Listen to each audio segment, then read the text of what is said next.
係各位好，各位早晨啊。我係笛寵樂阿陳啦。又多一個帳號石冇龍。咁啊好啦。其實我哋做第一人咧，係一係音樂人咧，就係比較咧係平時生活係雜亂無章。咁啊好啦。咁啊其實係點解會係咁咧？因為集中一個精神做咧，尤其是打磨。打磨方面咧就係好污糟，好污糟。我哋香港人嘅話就係好直接㗎，各位可能唔中意。不過同埋咧做工作間真係好雜亂無章。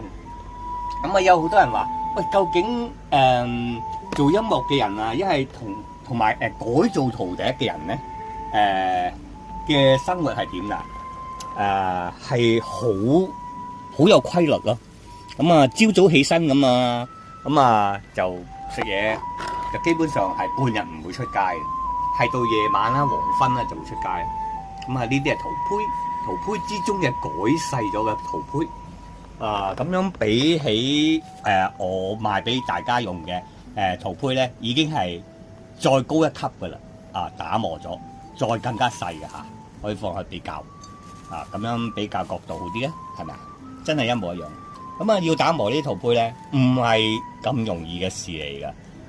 當然我梗係學過嘅，同埋我嘅工作室咧好多啲設備嘅。好啦，我賣俾你哋大家嘅，我係送個手爪套俾你嘅。手爪套我有好多嘅不過一隻陶笛就一個啦。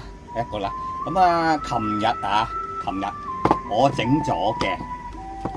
咗嘅陶笛咧就係呢個啦，昨日6月尾6月尾，今日7月1幾靚噶。咁我就以後就揸住呢個愛嚟吹俾大家聽咯。真係呢隻貨嚟嘅，我特登呢一面係唔做，特登呢邊唔做。等各位知道係真正係呢啲貨嚟嘅。好啦。